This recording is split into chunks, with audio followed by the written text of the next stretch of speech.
Doom TV. Yeah, you do. Yeah, I'm so for your mamunya maha. I'm a kwabo kwaso koso. I Doom TV and a spiritual TV GH. Program no say you were at Akropon. As long as you conform do the fear near way.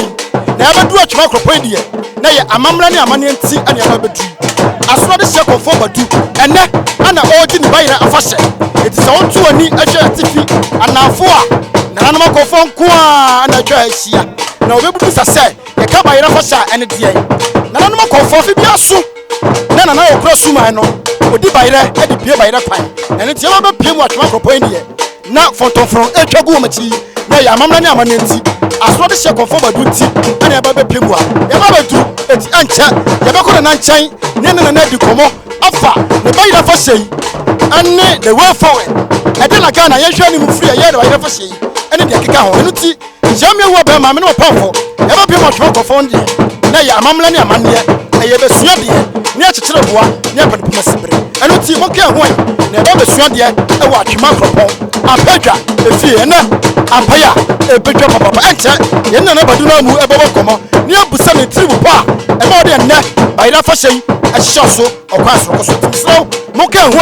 eno ye be sua de pa aya Doom TV chiech wi abusafo ye mamu nyina kwa bokwa soro koso aya Doom TV spiritual TV GH any affiliate and na ye de ahiamu a ye de asonade hye Okomfo badu ne bayira afa hye ye de brem okwan soro koso abusua tete obi ka tete obi a kire na ye bo na be pie pani na so de a na ye be sua de fa ya mamle ne ya mane ho ntimi nche ho no ewu aba ma matena se na badu e wo menche ha meko na nchen ne nne botaya isini nso o de bayira afa hye ya hye so no ye de mu komo e de abrew e wa Doom TV and spiritual TV GH any affiliate epic feed live ifri atwema Akropon o kira me ewu abaremanie na badu e wo menchen ho no meko na nchen na mama na koba na ye de komotwetwe no so ahyehye so Doom TV. Yeah, you do. Yo abusafo se de medika mama nyante no ye ba besua de ye tete amamle ne amane tete obi ka tete obi kire eno nti ene na badu e bayira fa hye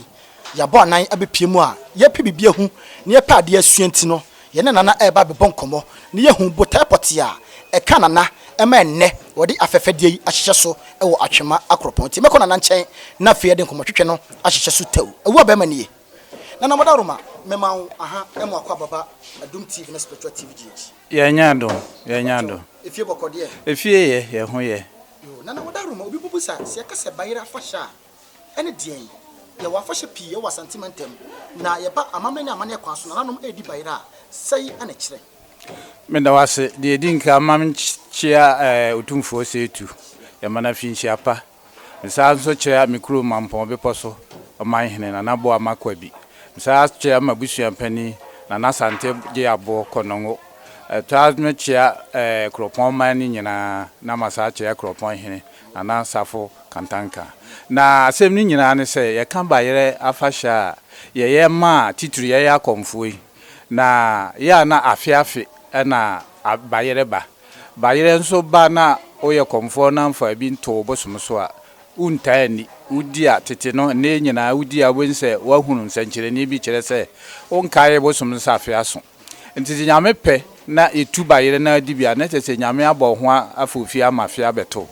eninti ye wogidie bi se nyame soma abosom no mo kasa kire de base ya na ye da wo masese nansa na yare bebrebe nyina me na afia kwa betumi amatimi adi bayere bi na che afia tomi o de bayidie ni gina ho ma se afia kwa betumi ma se adi bayere che se bayere e ba afia afi se de obi enim no eninti mi gina ho se me mu ati ampa ye dwa me nua pani Okomfo agin e na kofa no manse ase e baaye ne ade ni chini ya ye bewi Akropon ha nti afia so ya yetimi edi bayere wiase man Okomfo a omunim se ye sa amamle nya na oma beka mo na matuntum mebosom ana memu atia ampaye dwane ne ohini tonsa ne omo ka ho be wiase nti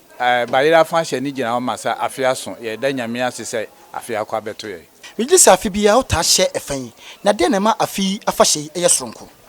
se afi no so a bi o ha na bibi nti afi no no antimi a mpegya obosom na ni monyam se de wo pe no na ma de atoto ha ma bre kakra toso na me se meka ni nyina bom se ye mfie nsia kura no a meka bom nti nipa baakofo nsa nkata nyame ani nti mesresra mansa no ma bekam ho na nne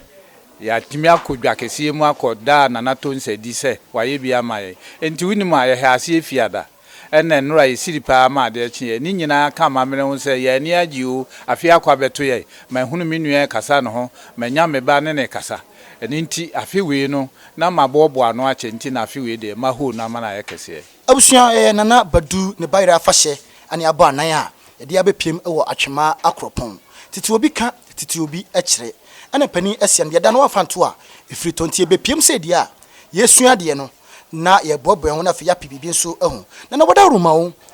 afi obi e hye nkom obi e ka ne de ebi mu se bumbu emre ebi mu se oman no mu be hye ebi mu se gya be hyehye ebi mu se krono be sore boda ruma oni ampadwa ene busopani tonsa kasa ye no na mo hwe petetekra mu sei na wo hwe afi 2022 ebesi akono ewiase de wo hwe afi bie ne obi akasa yeda jisa afi ba akono ba na twa wani hwe wachi ya no hunu se afi ba akono kura na misu no afi we de ye enti mibisa ampaye dwa se afi aya wura mu aya aduenunum yi ebekose ya o se ya tena mu dada na da so tim enti enya nche mu mienu de ye hunu de ye benya enti enhye sapo mu nso se beyi eja hyehye de wa hwe se efira no pa be no nkro awia ba enso ntoye no bibi a kire se eja manchisi bi aka ba bia ebehye na krono nso de ye kan wo busua bi mu bi kura ne fiofo nyina ya sikafo obense ba ko bia betom wo mfa awade a otena se ntena ene bi wo so aya ho kire oni sika todua ne adi oni adwuma ya ntino akowia ti wo de krono be bata brabom se krono be ba eno de untumi embuwa nkogisi bibia so na ho kire no nso so se beko se beko se no afi ya na ya shafe nase edinti ya na ye fan se wiase asetena be yi ya na egina ye mampanimfo no so di ye bompa ya ma wo mu no mso so adwene o man ho adwempa de a na mpa se dodode bi wo asase ni mu de a no mu di gya ye bi de a ebekoso di me mamu aya ne gina ho ma se afi ya na ya sha afinase di ebekoyi nana badu ebayra fahye ase ane wa ye ne wo hene ebon komo ne yesua de ba kumienu miensa wo hene wodaruma mebusa se bosuma mpedwa ane ne nua panyini tonsa obi wona ne de kan a wo te yenka juma pote ben ana obe piem wo waso ye ha udi edebo amansan bibia ye busa so se yare na beba wafamu a ye obibi bi kura wo behwe sede na ode agu wo behwe besin no apam mienu na wo busa asem no asem metima hwe yade no a ba ko mutu ba ko na ya ni nyina na ya ni nyina ya de hwade wo hwe na hunu se wo behwe a na wo hwe na meye no mani bebre biti se me padwuma me pekunu me pese menya sika madwuma koso na titiru pa yare hwe yare hwe no so yare bebire ho a mintimi bodi ebiti se oyare nko ade anu oba nam ne de tonchia se me de ampaye dwa ahaha ma behwe oyade a mehwe nkire se yare no nko na mehwe nsunsumu adwuma bebire ho oda na ososo da ye behwe na amuntum chi no behwe na bibi pam ni nyina ye wo honha ma de ma adware ne titiru pa se me ne otonchia menya ode yare hwe titiru edam ene mi hunu me ho ano doctor hwa makwa ya bompa ye na duru akiri so saa nete ampa se me de mensa to so se mehwewa na otime ase se me se twa me na otwemi no ho beto enti adwuma minim ye pa de ye yi be nwotwe agina ho a yare hwe abusua ene no ampaya ebedwa papa se de aba ampadwa fie no ene ya ba amamle krom ne ya bedo amamle krom Okomfo krom die na ampaya ebedwa me se dwuma de pompon so no enche na edin nyina ko hye so e wo ye Roman school park no so na boda roma ye ko wasma etwato ansana yakọ park so ne da gudie nyina so akwa hye so ye si afi from to the American say e mo bi afi hyiapa na ebre nkoi ene no nsia so bompiri no nti mrante no ne mabaawa no mo ni na ho na afi ba ko no de omuhunu ya ankoyi o mo amfa amam na ye ne ye mo atia ni hia na dwo kasa de e kan se o man no monwo wiase kora anwo se obi asore a obo covid-19 ampa abebo wiase asesa ama ka Ghana ama ka baabia na no su mu ya bam o hwa tetefo ni nimse ne nsa ansam no besi to om se birebi beso a wa hwe ya awuwo beba ampa ya na ya ni nsore ya nipa awuwo wiase na ye ntimenka na no so nkyere se ya ngu bi hia nan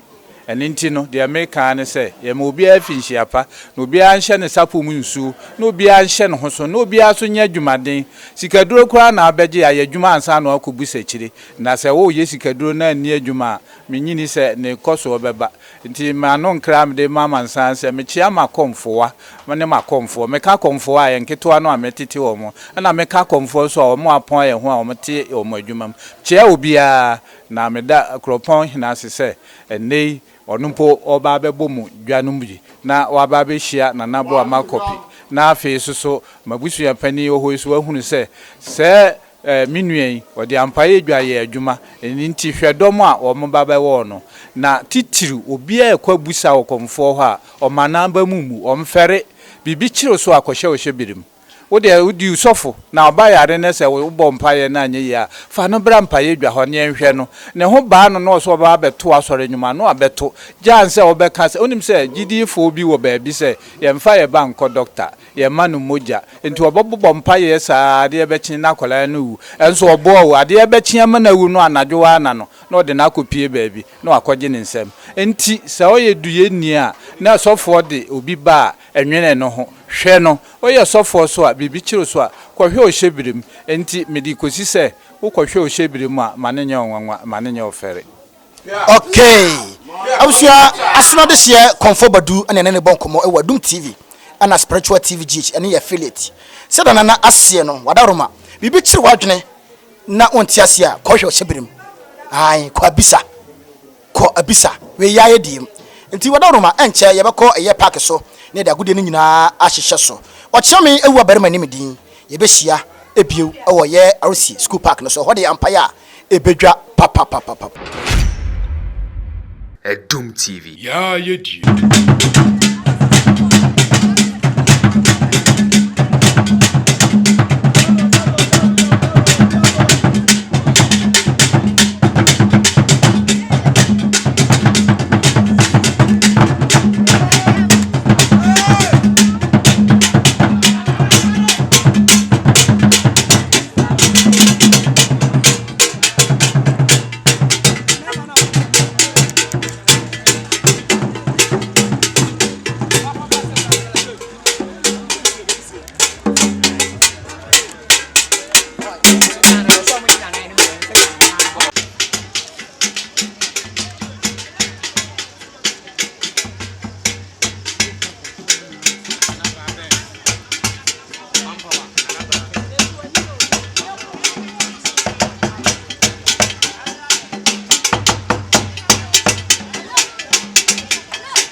sanity. Sa pepe. What is what they do? Nana Amayafu, Pagoma, and I saw the drew. Yako, and Amayafu, Pagoma, and I saw the drew. Sanity. I have a second. I have also 0.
abusuafo yamamu nyina makwa bakwa soroko so aya Adum TV yene anuanom spiritual TV GH ana ne yabo anan a yababa piem ewa Atwema Akropon ne yababa piem Akropon a na ye asamde ye asona de hye nana badu abadwa konfo na dawmanti ana na wohwe santene a apohia nyina na ya padwanti ana nana badu ene na bosom tonsa apadwa bewiase ne nchama mo eka bomadi ne bayira afahye nana no nana yere ewo hasei ya babo komoni abusa no ensem tiawa afenne bayire ahye afahye eho nana yere wadaruma ne ma akwa aba kwaso koso ebe kasa fidie so eso nana wadaruma ye hwe adefefe ya nana no wadaruma ye koso ewo ye Akropon park isu a edienti ana domu ahyiamu ewo ha eye afibia no eye na nananom ye hye fama wo mu na nampa yedwa wo hye bi emfie du ba akoni eti na enyina yakeka ye ho bom ni mi kunu ni na achia mefo nyina yakeka ye ho bom sa afi we die ese ma nananom aduane di ana abayire edie ene yakeka bo na se e bebo yansa ase ana ne dua yi na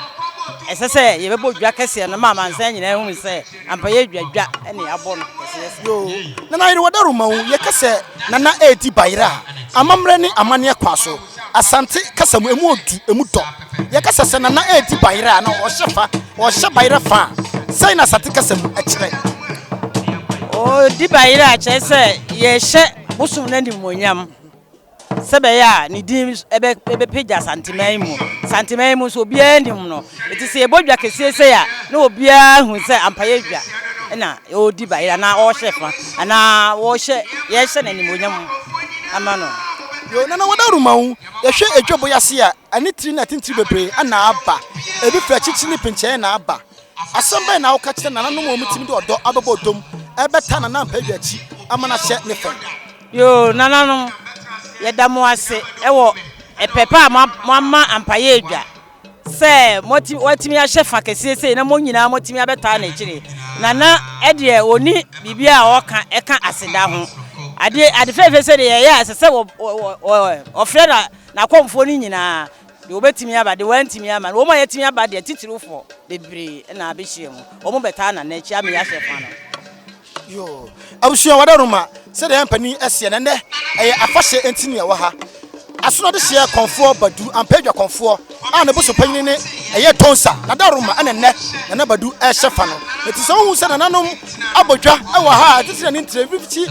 achichiri pinche aba na na padwa ho donti na badu ho donti ene ne na nanom de odo abodom se de eye na yere edi kan de atoso no eye ampadwa e ba yera fahye ana ekoso na wadaruma e da sese e to asafro so wacheche semu e de ama Adum TV mesome da mu nyina mo ase nyame nhira wo bibia yo pia abusua na eye asono de hye konfo badu na fahye no na egusu a ye de ebra mo no aha aya Atwema Akropon nana no se de nana din ane suma ne din tie no ampaya ebedwa papa etimi srew ba bibera wa wotime nka no se yesu mu nsam oton wa ye nto ye de na kwankro da so wako asibiti akwa enkoda wonum nura enkoda dwane beto ampadwa ewo ye Atwema Akropon na oba obo se jo aduro ewo nana yere ye da so ekwaso koso we abusua na yeguso ene ampaya ebedwa papa Atwema Akropon ane ewoyi nana badu asono de hye ampadwa ne bayira fahye ase ane ewoyi na wohwe nifa na wohwe bonkuma nana no fra chichiri ane pincheye ana aba be kense a omude odo e ba bebodom abo ma nana badu ahye fan ama nimonyam hye ane kan ko ne mpaja atumi aba ne Adum TV ane spiritual TV GH ewo ha die na ampaya ebedwa akoya se femfem ane hohom ehye won poano na America tuo asa jami wo be ma ane midi ane ampaya ebedwa pa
abusuafo ene eye na nabadu ampedwa Okomfo osan ni tonsa ene na odi ne bayre afahye na wo hwe adwoboyase a atitiri ne tripi ana firi o mayafo na nyina ede odo abebo odom na nchepi ene hu se aye bi ekoso prepe na wa ha ye bebusa na aye na ase na fo to die maye na oboemu ejire na wadarumo ani die ne awbrase kwaso memo ha ema ko baba Adum TV ne spiritual TV ya eja na wadarumo ye hwe aye ya echepi ekoso a obetima chiremo to din ede amaye ai metimi a chire no ma to din a chire wo eye na nabadu na yeremo ade fefa na eye no na wo ma hyehyɛ ede pagya da na anim enti abosom no nso so eka ho so ahu enti se eye saa na leje se obi so wa akire ado no so ahu se se bisum ye wei e ma me bosom na bosom no so anim abanyam enti eye de pagya bosom no na nabadu anim na wadaruma obi beka se afahye de afibia na nanoma Okomfo hyefa na afi afahye a ampadwa no ne nua panyin osan ni tonsa ode ahyehyɛ so ya wo mo yire na nabadu ada no a ekoso ade na ma afi afahye eda soronko de enti ama ne da soronko ne se ye hye fa no emfie du baako eni na afi da na nasa hye fani biem ma abosom no enu nti na ama afahye na ya soronko kura obi akura adwene ho a onte ase na onta nsefa emfie du baako ni afi na wahye efa no enti aye kra behwe eyi obi a so enwanwa eye obi a fe enti na ye e de apagya ne bosom anim na baby yenim se ka kom de ankaga na ye yesom no nene pasiko ko som da roma bi e be frafa no ama ne pa bi adwene am kesene afa na nanom ye abibi fo yesom aye abosom som obi tie ye obi hwe ye na owo dimu popo ni bi e fo yesom ehu a afutu sampai asampai na wo ma sade pa yo afutu sama me de ma sa nipa no say akom ka me na me was 16 years say na manya 36 years me aka say de me wo 53 years enti akom ka me no so 36 years enti akom nya de bone sa akom ya de bone a enka na akopɔ ommo enfa ma wiase hwe say na afa na akom no e kan kola nketoa enti say ya de bone a enka e ma wiase ade wo wiase nyankopɔn abɛbɔ ye bia no eya ade a eso won faso abosomsom eso won faso ba enti se ye nua no Kristofo no e ka se tia abosomsom a ye na me no mo nya adwene o mu firi ye no se ka abosom anu be brase a enka anu abrase o mo ka no afa na akom no esa eba mo enti akom de eya ade papa enya ade bone okay na me da se pa ya rie abusuane sere na nabadu ni dine ne honam se na ne bosom etena padwa no ene ampaya bedwa asante se femfem ne hom se ompo no a na mirikatuo asante na de ampaya ebedwa pa wo ba manie me na Adum TV ene spiritual TV ye ne ka jagum awase ampaya ebedwa